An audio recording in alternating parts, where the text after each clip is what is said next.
Assalamualaikum warahmatullahi wabarakatuh. Halo guys, sekarang aku mau bahas soal SBMPTN Biologi dari materi sistem tubuh hewan dan manusia. Jadi ini soalnya.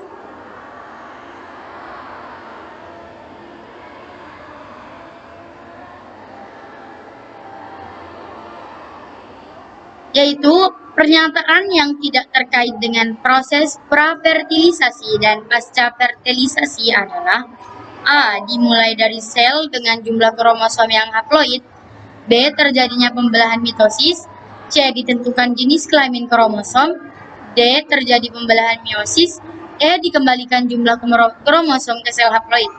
Jadi pembahasannya gini, proses prafertilisasi itu adalah proses yang sebelum fertilisasinya gitu guys. Jadi proses sebelum peleburan inti sel gamet sperma dengan sel ovum yang menghasilkan sel baru yaitu zigot. Sedangkan proses pasca fertilisasi itu adalah proses yang sudah menjalani proses fertilisasi, yaitu sudah peleburan inti sel gamet dan inti sel gamet sperma dan inti sel gamet ovum yang sudah menjadi zigot. Sedangkan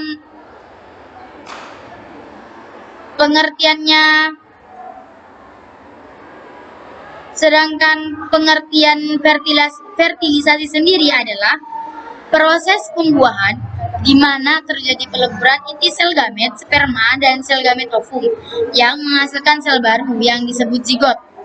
Jadi zigot itu adalah di mana selnya perempuan dan selnya laki-laki itu udah menjalani hubungan dan itu sudah menjadi sebuah zigot, sudah menjadi sebuah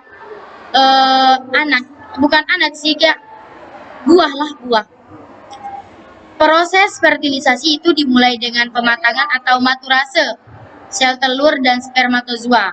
Pematangan sel tersebut dimulai pada waktu proses pembelahan meiosis dari profase 1 menjadi masa selama polikogenesis.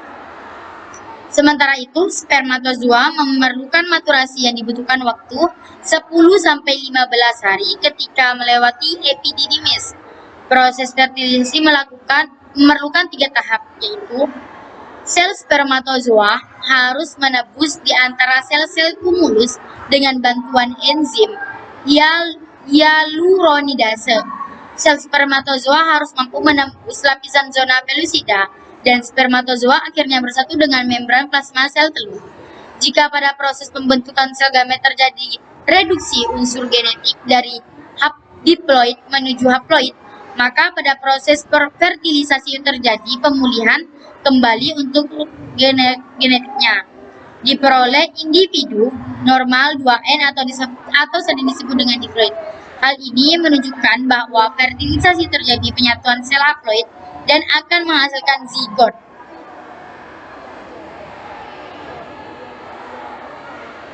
Jadi guys, itu jawabannya E, yaitu dikembalikan jumlah kromosom ke sel haploid. Oke guys,